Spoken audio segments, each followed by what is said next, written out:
The night was silent. The sky above the strange planet was full of stars, but none of them brought peace. A silver ship crashed into the dark forest with a loud explosion. Fire and smoke rose high, painting the sky red. Inside the broken ship, a girl lay still. Her skin was pale blue, her hair like silver threads, shining in the moonlight. She was not human. Her name was Saren, and she was the only one left alive. Her body was weak. Her arm was broken. Blood ran down her side. She tried to move but cried out in pain. She looked up, her eyes full of fear and sadness. Outside the ship, another vessel hovered above, quiet and deadly. It belonged to her people, the Valari. They were supposed to help her. They were her family, her team. But they didn't come down. They didn't even answer her calls. Saren raised her hand toward the sky. "Please," she whispered. "Don't leave me here." The ship above turned away. Slowly, silently, it disappeared into the stars. They left her. They abandoned her. She was only 17 in Earth years, a soldier, a tech specialist, but in the eyes of the Valari she was something worse, a failure. She had made one mistake, just one. She had warned a human colony during a secret attack.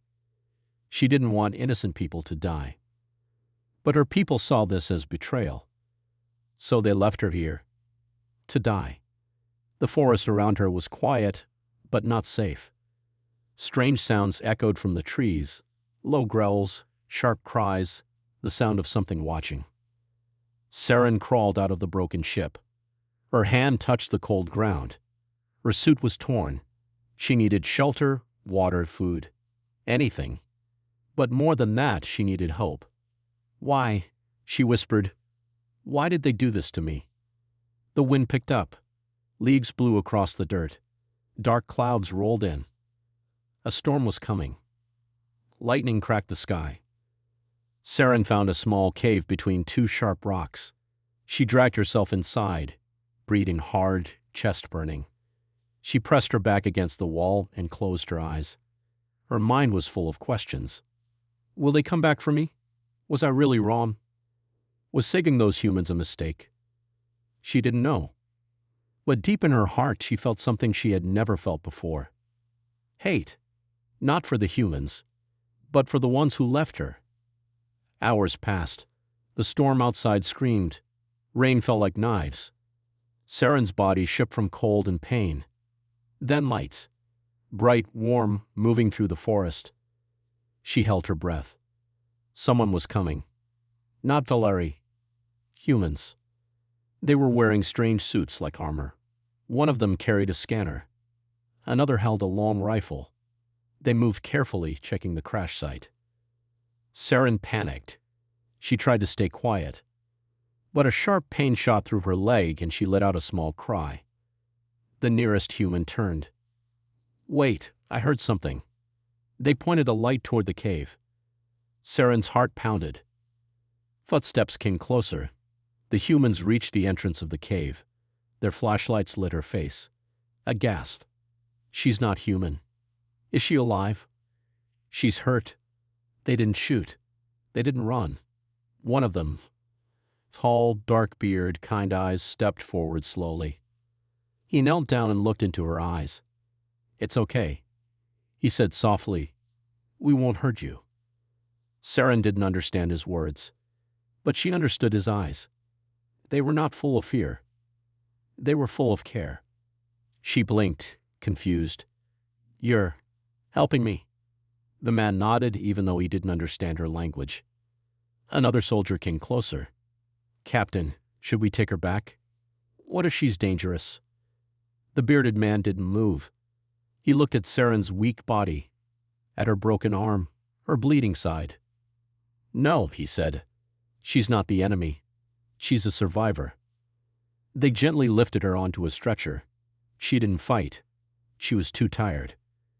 But in her mind, one thought repeated like a whisper. "My people left me to die, and the humans are saving me." Saren woke up to the smell of something unfamiliar, fresh bread. A soft light surrounded her. Her eyes opened slowly, adjusting to the warm yellow glow. She was no longer in the forest. She was in a small room with simple wooden walls, a bed, a small table, and a chair. The floor was clean, but not fancy. A fire burned in a small stove. The air smelled of herbs and something cooked. The human man with the kind eyes, the one who had helped her, sat near the stove. He was stirring something in a pot. His face looked tired but kind. "You're awake," he said softly, looking up at her. Saren didn't answer. She stared at him, unsure of what to do. "Don't worry," he added. "You're safe here." Her eyes scanned the room. It felt peaceful but strange. She had never been this close to humans before. They were so different from her people. No sharp edges to their faces, no coldness in their eyes. They seemed soft, almost fragile. But the thought of her own people still haunted her. She wasn't sure if she could trust these humans. They had taken her in, yes, but why? The man stood up slowly and approached the bed, holding a cup in his hand. "Here," he said. "It's just water. Drink. You're dehydrated." Saren didn't move at first. The memories of her people abandoning her flooded back. Why had they left me? Was I that weak? But the human wasn't like the Valari. He was gentle. She took the cup cautiously and drank. The cool liquid felt good, soothing her dry throat. "Thank you," she whispered. The man smiled. "No need to thank me. We do what's right." Saren looked at him closely. "What's your name?" she asked, her voice hoarse. "John," he replied, sitting beside her on the bed. "And you are?" "Saren," she said quietly. She paused, unsure of how to explain. "I'm not like you. I'm not from this world." John nodded as if he already knew. "I figured as much. You're not exactly human. But that doesn't matter. We've all got a fight of our own, don't we?" Saren frowned. She had never met someone so calm, so accepting. "Why did they help me?" A loud knock on the door broke the moment. John's face hardened for a second, and he stood up quickly. "Stay here," he said. "I'll be back." Saren lay back, trying to relax. Her mind was racing. The human hadn't asked why she was here, why her people left her, or what she could do. He just helped. She didn't understand it. Minutes later, John returned with another man. This one was taller, with short brown hair and a stern look. He wore a vest covered in equipment, and his eyes immediately scanned Saren with suspicion. "Who's this?" the new man asked, his voice low. "This is Saren," John said, his tone calm but firm. "She's not our enemy." The new man didn't seem convinced. "And how do you know that? She could be a spy." "Does a spy look like this?" John replied, gesturing to Saren's weak body. Saren's heart sank. Was that what they thought of her? A spy? A threat? "I'm not here to hurt anyone," she said quickly, trying to make them understand. "I'm not like them." The new man crossed his arms and studied her. "Them?" "The Valari," she explained, her voice growing quieter. "They're my people, but they left me here. They think I'm a failure." John's expression softened. "You don't look like a failure to me," he said. "You're just different." Saren looked away, biting her lip. The words stung. Different. That was how the Valari had always seen her. Not strong enough. Not powerful enough. Not good enough. "I'm not like you," she said again, her voice trembling slightly. "I can do things that no one else can." John and the other man exchanged a look. "What kind of things?" The second man asked, his tone still suspicious but curious. Saren hesitated. She didn't want to show them what she could do. Her powers were too dangerous. She had already caused so much trouble with them. But John's eyes were full of trust, and that made her feel something she hadn't felt in a long time. Hope. "I can control energy," she said slowly. "I can make it move. I can use it to defend myself or even attack." The second man raised an eyebrow. "That's impressive. Dangerous but impressive." Saren's face darkened. That's why they left me." The man sighed. "I see. And what do you want now?" "I want to survive," she said simply. "I want to be free." John smiled again, and this time it was a little warmer. "Well, that's something we can all agree on." Saren looked at him, unsure of what to say. Her world had turned upside down. She had been abandoned by her people, and now here she was, being helped by humans. Humans. Could they be trusted? Could she trust them to keep her safe? Or would they too betray her like the Valeri? Suddenly, a loud noise echoed outside. A rumble like the sound of engines. Her heart raced. The Valeri ship? Were they coming for her? Coming to finish what they started? John and the other man exchanged glances. "Stay here," John said urgently. "We need to get you somewhere safe." The rumble outside grew louder, shaking the walls of the small cabin. Saren's heart pounded in her chest. The Valeri. They had found her. They must have tracked her ship's crash site. The hope she had felt earlier started to slip away, replaced by fear. John grabbed her arm gently, guiding her to the back door. "We need to move. Now." Saren shook her head. "I can't run anymore," she whispered. "I'm too weak." John's eyes softened with understanding, but his expression remained focused. "You don't have a choice. We'll get you out of here, but you need to trust us." She hesitated, then nodded. She didn't have many options left. The door opened into a small forest behind the cabin, where the shadows from the trees stretched long in the late afternoon sun. John and the other man, whose name was now revealed to be Mark, helped her stumble outside. Every step she took was painful, but she didn't stop. They had to move fast. As they walked, the noise of the approaching ship grew louder. The sound of its engines now echoed like thunder in the distance. Saren's mind raced. What would happen if they caught me? What if they killed her right here, right now? The group moved quickly through the trees, stepping quietly to avoid being heard. The air felt thick with tension. They reached a small, hidden bunker behind a thick row of bushes. John pulled open a hatch in the ground, and they helped Saren climb down into the cool, underground shelter.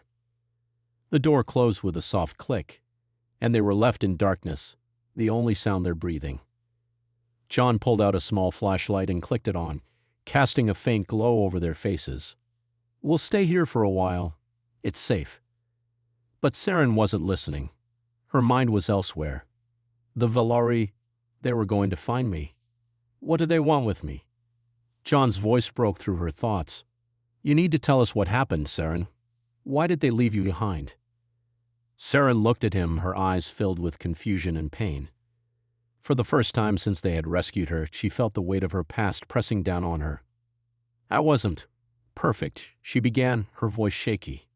"I was supposed to be the best. My species, the Valeri, were a race of warriors. Powerful. We trained from birth for war. Our mission was simple: take over this planet. But I couldn't do it." John and Mark exchanged a glance. "What do you mean?" Mark asked, his voice filled with curiosity. Saren sighed deeply, her gaze distant as the memories flooded back. "During the mission, I saw humans, innocent humans, trapped in the crossfire. I couldn't let them die. I'd warned them. I sent them a signal. I saved their lives." "But why would that be a problem?" John asked. "You saved them." "Exactly," Saren said, her voice trembling. "I saved them. But the Valeri, they saw it as a weakness. They don't believe in mercy. Not for humans. Not for anyone. I was defective. A risk." Her eyes filled with pain as she remembered their cold faces. They didn't care. They said I endangered the mission. They said I was a failure. Mark shook his head. "That's crazy. You did the right thing." Saren looked down at her hands, her fingers shaking. "I thought I did. But they left me. They thought I was too dangerous to keep alive. They don't care about me. They never did." The words hung in the air like a heavy weight, the silence between them deepening. Saren had never said those words out loud before.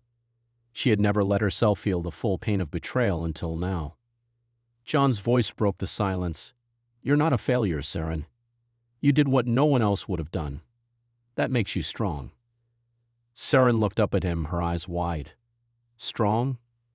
He nodded. "You saved lives. You protected them. That's what makes you human." A small smile tugged at the corner of Saren's lips, though it was fragile. She didn't feel human, not anymore. She was something else, something the Valari could never understand. The moment was interrupted by a sudden beeping sound from Mark's communicator. His eyes widened in alarm. "We need to go." "Now," Mark said urgently, tapping his device. "The Valari ship has landed. They're not far away." Saren's blood ran cold. They found us. The Valari were so close now, and she knew what would happen if they caught her again. The humans had helped her, but would they protect her if it meant their own lives were at risk? John looked at Saren, his face grim but determined. "We'll fight then if we have to. You're not alone." Mark opened a small hatch in the corner of the bunker, revealing a narrow tunnel leading deeper into the earth. "This way. We can use this to get out of here." Saren took a deep breath. Her body felt like it was on fire with fear and adrenaline, but she couldn't let herself break now. She had come so far, and now, for the first time, she wasn't alone. The tunnel felt cold and damp, the narrow walls pressing in around them. Saren could barely see in the dim light, but she didn't need to. She could hear the distant sounds of boots crunching on the forest floor above them, the hum of engines. The Valari were getting closer. John led the way, his footsteps sure and steady. Mark followed with Saren in between them, trying to keep up despite her aching body. The underground path wound through the earth, twisting and turning in ways that made Saren dizzy. But she kept moving. She had no choice. "We need to get to the safe house," Mark said, his voice low but urgent. "It's not far, but we need to hurry." Saren nodded, her mind racing.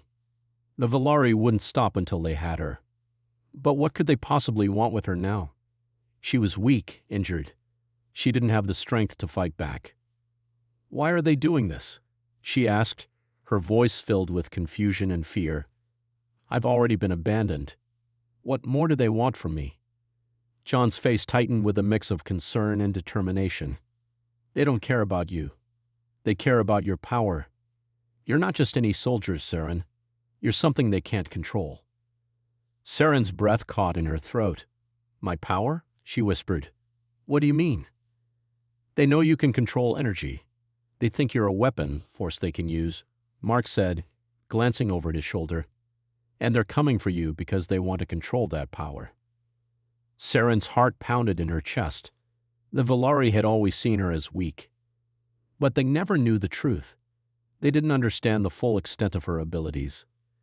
The tunnel narrowed further, and they had to move more carefully. Every footstep echoed, and Saren couldn't shake the feeling that they were being watched. That something was just behind them, waiting for the right moment to strike. "What if they don't make it in time?" she thought. "What if the Valari get to us first?" Suddenly, a loud crash shook the ground, followed by another. The walls trembled, and dust fell from the ceiling.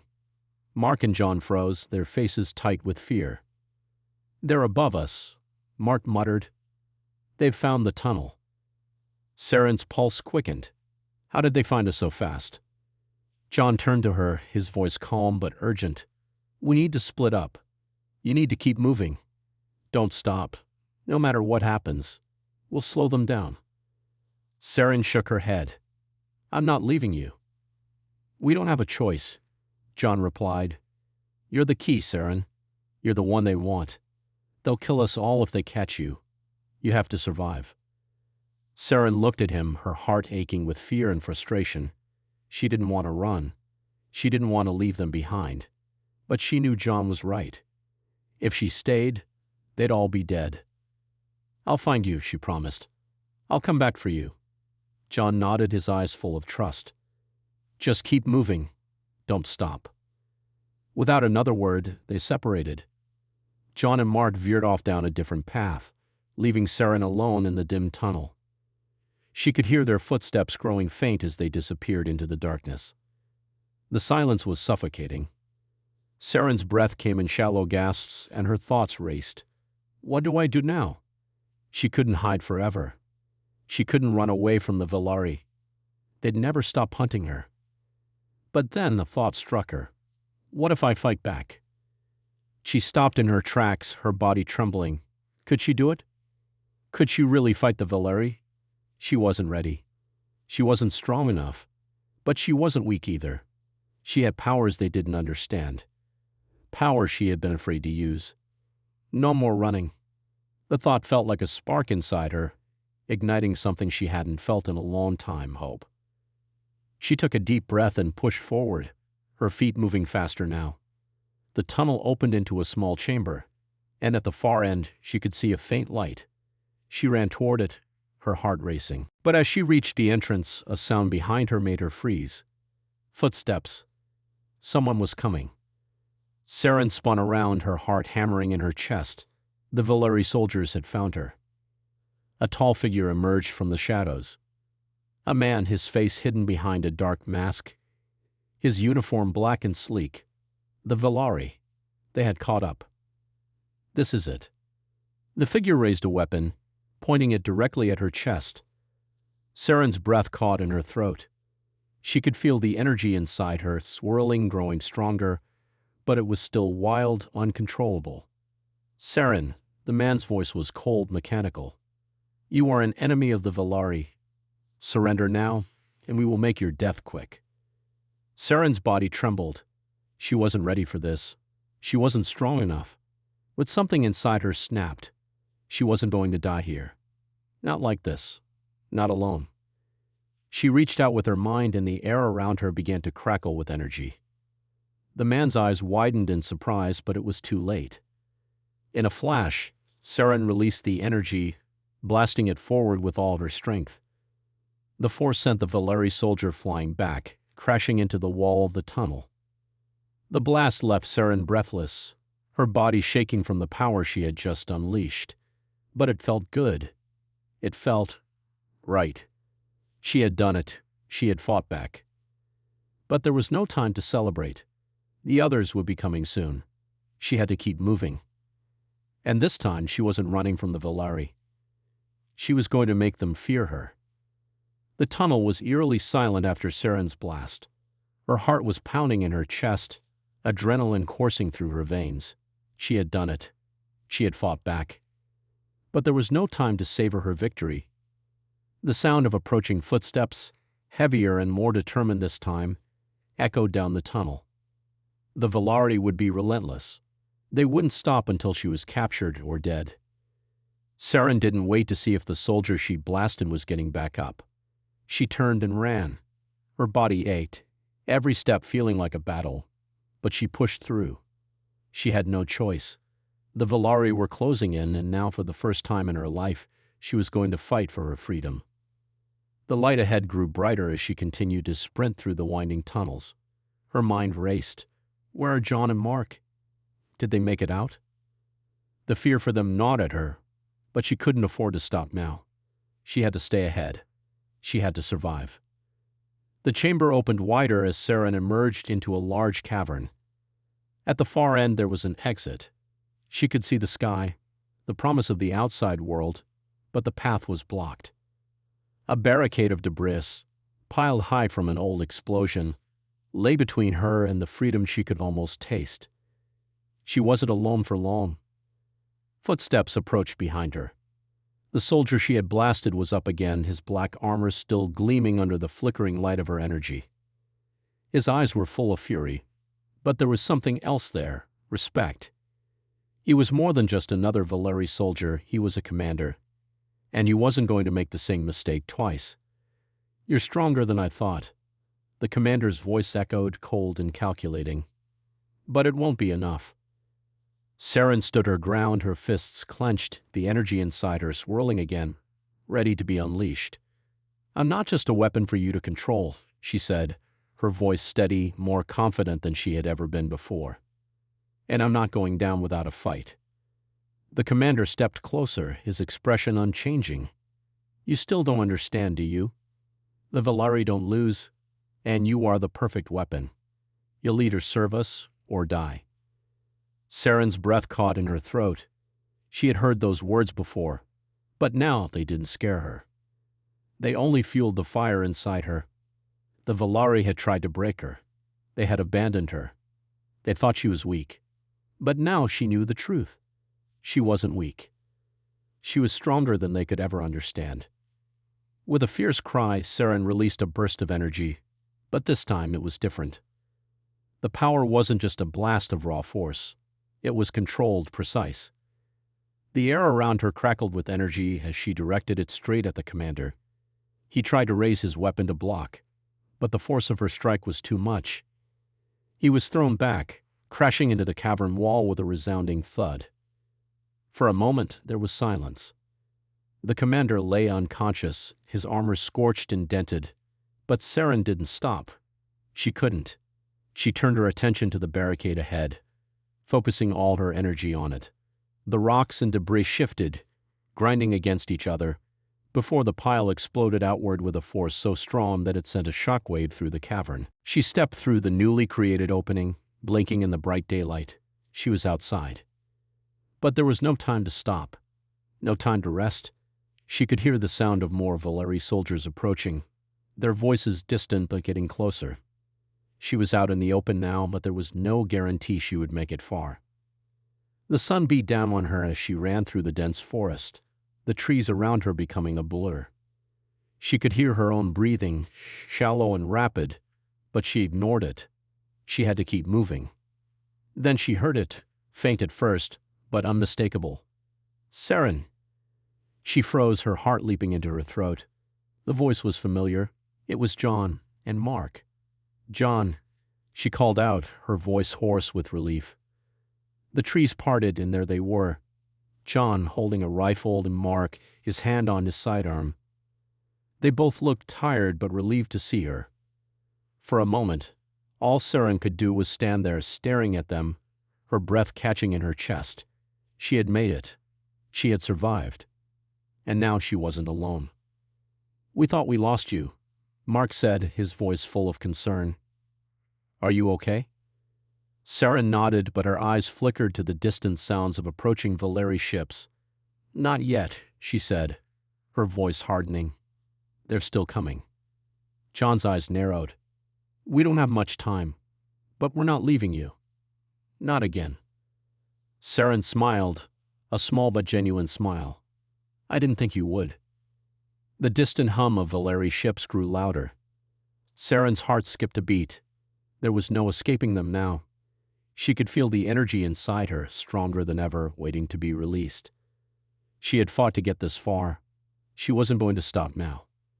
The Valari soldiers dropped from the sky, their armor gleaming under the sun. They were closing in on the three of them, but Saren didn't hesitate. She stepped forward, drawing on the energy deep inside her, and in that moment, she understood her true strength. It wasn't just her power. It was her will to survive.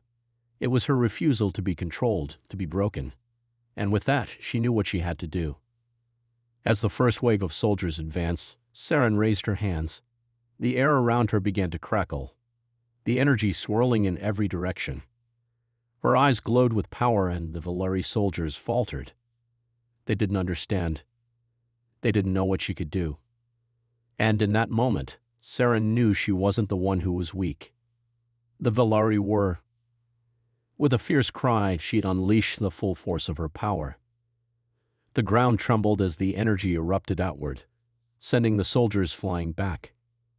They tried to regroup, but they were no match for her now. No match for the fury of someone who had been pushed too far, abandoned and underestimated.